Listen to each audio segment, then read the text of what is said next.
What's up, everyone? My name is Ethan. Welcome to Splash City. If you're new, don't forget to subscribe, and let's get into it. So today, we are starting our off-season preview series. This is sort of a preview of what's going to go on for each specific team in the off-season. I'm going to go through all 30 teams before free agency and the draft happen this summer, and kind of go through, all of their off-season needs, what their plans for the draft and free agency are going to be, who their free agents are, who's going to retain, who's potentially tradable, all that good stuff. So this is going to be the first video of that, and it's going to be covering the Toronto Raptors. So I am going out of town this week, and so that is why all of these videos you will see, the next 6 videos on this channel are all pre-recorded. I'm going to be out of town. I've been lucky enough to be vaccinated and be able to travel with my family. So I'm going to be out of town, won't be home. I'll be able to still watch basketball. I'll be watching the playoffs where I'm at, but I won't be able to record videos. So for the next 6 videos, I'm going to kind of go through some of these teams that are in the lottery. I've selected all the teams that I'm going to do, and I'm bulk recording, pre-recording all of these the week before I leave. So I'm recording this one on June 7th. And this video is going up like a week after this is recorded. So hopefully all this information is still relevant to you. If it's not, please forgive me. As we know, things change quickly in the NBA, and something could happen that would make some of this, maybe not accurate anymore. But as of right now, all this is true. So yeah, let's get into this for the Toronto Raptors to kick off our offseason previews. So this season for the Raptors was somewhat disappointing, obviously missing the playoffs after they had been in the postseason for many, many years in a row.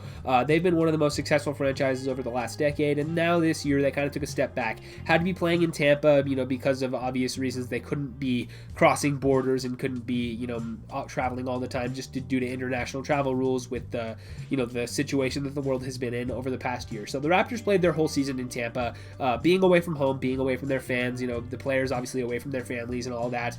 It's pretty tough. So, it makes sense why they sort of struggled this year.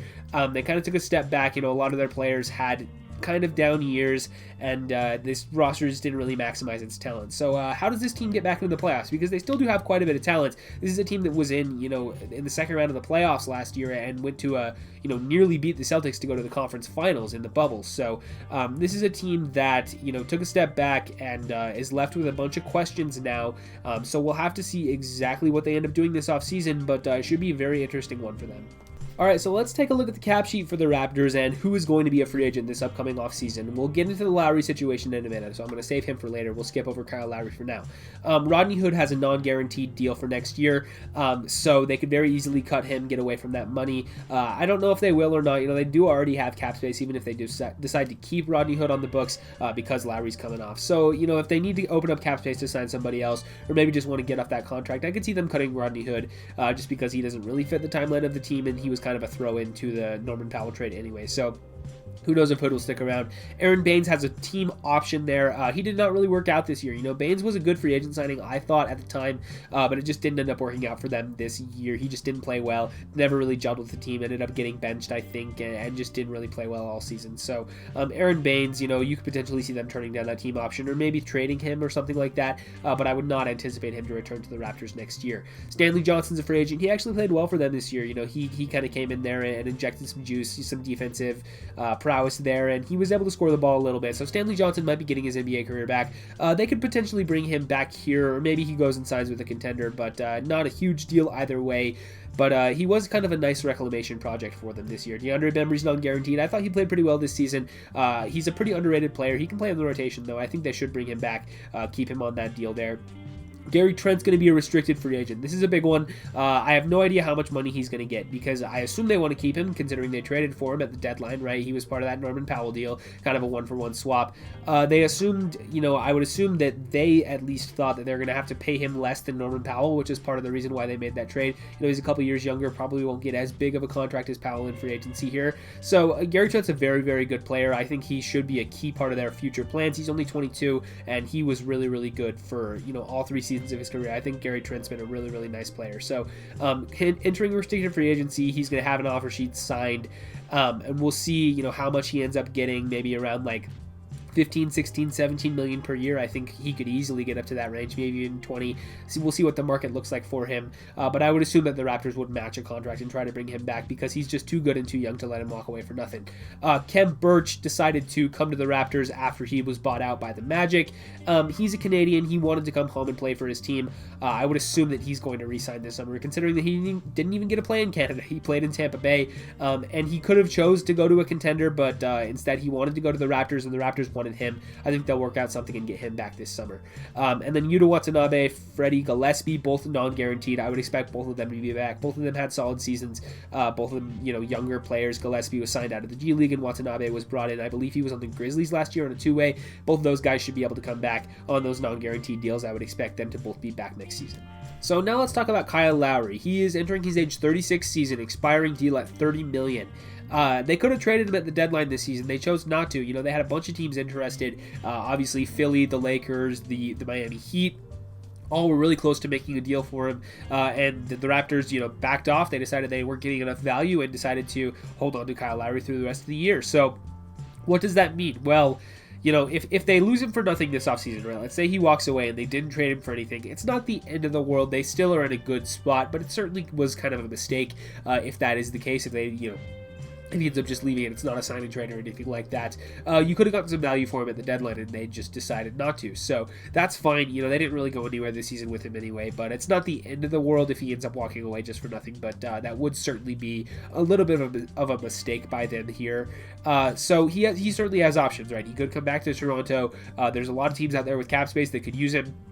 Specifically those being, the Miami Heat, the New York Knicks, Dallas Mavericks, a couple others out there, I feel like would be in on Kyle Lowry. So we'll have to see exactly how much he ends up getting offered here, whether he wants to return to Toronto. I'm sure he wants to, but I don't know if the organization and him will get to the exact right number. We'll have to see, who ends up outbidding who, but I would definitely expect those three teams specifically, those being the Heat, the Knicks, and the Dallas Mavericks, all to be very interested in Lowry and try to pry him away from Toronto here. I would like to bring him back if I was the Raptors, but I wouldn't break the bank to do so, and I would try to work out a sign and trade if I could, try to get at least a pick, or, maybe a younger player back, although teams that can sign him outright with cap space have no incentive to do that, so we'll see what Masai Ujiri can work out, but should be an interesting one to watch for sure, and Kyle Lowry is one of the biggest free agents on the market this summer. So they will have a little bit of cap space to work with, especially if Lowry ends up leaving. They don't bring Lowry back. You can potentially, decline the Aaron Baines option, cut Rodney Hood, and we'll have to see, who else ends up coming back. But you could have some cap space to work with. So I assume some of that will go to Gary Trent. But even then, I think they'll have a little bit left over to see what they can do. So, in terms of needs, the projected starters next year, let's take Lowry out of it, right? You assume that Siakam, Van Vliet, and Anunoby are for sure going to be starters next season. They started all of last year, and you would assume that all three of those guys will be back, barring some crazy trade. So those three are going to be in. That leaves you, wanting probably another guard, and you're going to need a big man. So you're going to go out in free agency, see what's out there for you. Try to find the answer at center. Maybe Khem Birch comes back to be the starter next year. Maybe you move Chris Boucher into the starting lineup, or you draft somebody. That could be a target in the draft for sure to see it. See if there's any big men out there available. Bringing in maybe another guard, maybe a guard with a little bit more size who can defend on the wing, or Gary Trent just slides into that starting guard role, next to Fred VanVleet if Lowry walks. But we'll see what they end up doing on that guard spot. Whether they bring in somebody with a little bit more size and length to defend, or if that's just Gary Trent sliding in there. So I think that's their biggest need really. They have a lot of wings who can defend, a lot of big strong wings. Specifically Siakam, OG Anunoby. You bring Stanley Johnson back potentially. You could always add more depth. I don't think you can ever have too many wings on a team, but I think their more pressing need is probably at center and at guard. So the Raptors also have the 7th best draft odds. They're currently at, 31.9% to jump into the top 4 and 7.5% to get number 1 overall. So that's pretty good. They've definitely got a chance to jump up into that top 4 there. That's about a 1 in 3 to have a top 4 pick. So if I'm the Raptors, I definitely take that, and we'll see if they end up getting lucky and moving up in the order here. But I mean, if they can get number 2 and draft Evan Mobley, that would be an awesome fit. I think Mobley would be a great target for them. You could also obviously go with a guy like Jalen Suggs to plug into that guard spot. or Jonathan Kuminga or Jalen Green or whoever. There's a lot of good prospects at the top of the lottery. So if you jump to the top 4, you're looking pretty good. And if you can get your hands on Evan Mobley or even Cade Cunningham at number 1, I'd take him there. But I think specifically at number 2, Mobley would be a really, really great fit on this team. So, you know, if they can get lucky and jump up there, I'd watch out because the Raptors could be really scary with the top pick. And then the other thing that I do want to talk about here is that Masai Ujiri is also a free agent. It's obviously not a player, so it's not like the end of the world if he does walk.